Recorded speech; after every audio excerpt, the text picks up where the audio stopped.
Allora amici del rugby di Rugby House, bentrovati con la 15ª giornata del campionato italiano di eccellenza E allora ne approfittiamo dopo che l'arbitro, il livornese Liperini, ha dato l'avvio alla partita, ma direi diamo subito lo spunto della cronaca, visto che c'è proprio una percussione di Zanini per il Rovigo che insiste nella zona centrale del campo in verticale.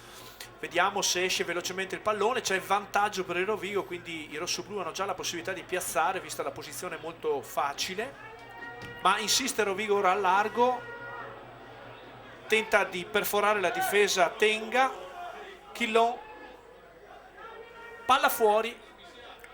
C'è una parità numerica. Rovigo non è riuscito a guadagnare terreno, ora Chillon invece insiste sul corridoio esterno, pallone di nuovo affidato ai ball carrier Rodigini con Bernini. Dobbiamo capire se nonostante il movimento del pallone da una parte all'altra del campo e un avanzamento praticamente quasi nullo, se stiamo ancora giocando un lunghissimo vantaggio o se il buon Liperini lo ha dato come acquisito. E ora c'è l'interruzione del gioco e si torna, mi sembra, sulla posizione precedente. Le formazioni, appunto, il Rovigo che mette a segno i primi 3 punti del match. Dopo il match dell'andata, insomma, avendo visto Viadana che, come ti dicevo prima, molto ben organizzato e molto forte fisicamente anche dal punto di vista difensivo, mi ricordo che dicevamo proprio, vedrete che al ritorno a Viadana saranno sicuramente problemi, e in effetti in questo momento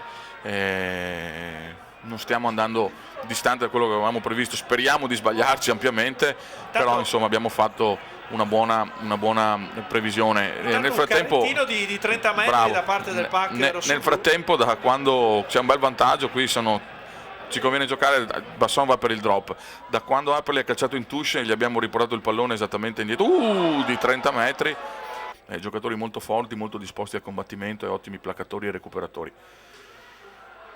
Ai. Da gustarci. Certo, nessuna delle due squadre si sta tirando indietro, quindi sarà sicuramente un ottimo secondo tempo. Ed è pareggio, caro Antonio. Vediamo un po' di ping pong, vediamo, Basson cambia idea, cerca di attaccare, ha deciso di attaccare.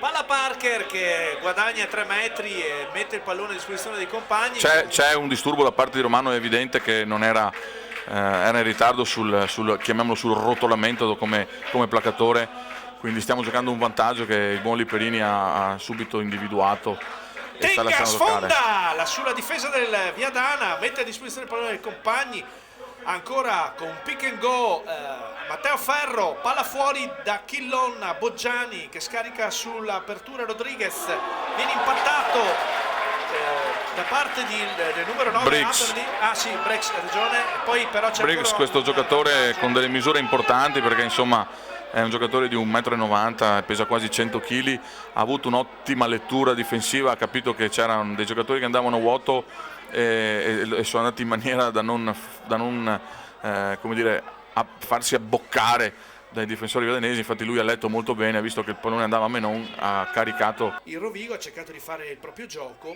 e vediamo se ora Basson centra i pali, infatti così è, 6-3. Buon pallone conquistato da Giacomo Bernini, rimessa laterale per il Rovigo, a fondo schieramento, e adesso carrettino, ancora un trenino rossoblù di grande efficacia, 15 metri, 18 metri, e Rovigo si sta avvicinando pericolosamente all'area dei 22, anzi ormai ci siamo, col possesso chiarissimo in mano. Adesso Viadana deve stare attento, perché questa è una zona dove un fallo gli può costare caro. E c'è già un fallo realizzato dai mantovani su questo raggruppamento. C'è anche un fuorigioco di Apperley che egregiamente, sapendo il Rovigo già in vantaggio, ha anticipato la salita difensiva andando in mezzo allo schieramento la seconda volta, quando poi il giocatore Duplessis è andato a ostacolare i ragazzi di Viadana. 5 penalty consecutivi a favore della squadra mantovana. McKinley centra i pali e accorcia le distanze del Rovigo. Mischia, ancora una volta secondo me ci sarebbe qualcosa da dire su questa mischia ordinata. Rovigo riesce comunque a conquistare l'ovale. Bronzini affida a Bernini la palla, ma proprio Denti lo ha messo Vantaggio. giù, vantaggio per il Rovigo. Giochiamo, è un po' l'errore di Chillon di prima, viene fatto dai giocatori di Viadana adesso, quindi adesso vediamo se siamo in grado di portare un po' di guarda qui che doppio placcaggio raddoppiato da parte di le capacità tecniche per metterla dentro. parte Basson, pallone perfetto. E invece sì, che sorpasso nel punteggio. Rovigo pian pianino ha ripreso in mano un po' e ha cercato di riequilibrare le sorti del match, Con una nuova calza bianca esterna che gli permetterà di portare avanti il match fino alla fine. quella là passa sotto la traversa per la squadra allenata da John McDonnell, che ora con la mischia vanno a cercare di conquistare un pallone. Adesso qui c'è penalty, Eccolo qua, i tifosi rudigini naturalmente va su bene questo, ci siamo. Sole, e infatti penalty centro i pali. I giocatori del punto di incontro precedente si sono alzati, tocca a Maran, non si deve isolare, si rialzano i giocatori di prima, probabilmente il tempo è scaduto. Basson chiede palla a Giorgio Bronzini, adesso si gira, porta il pallone fuori, calcia verso la tribuna e Rovigo porta a casa una grandissima partita di carattere. Sì, una vittoria importante, 15-6, perché con questo successo Rovigo oggi è sicuro di disputare le semifinali playoff con 3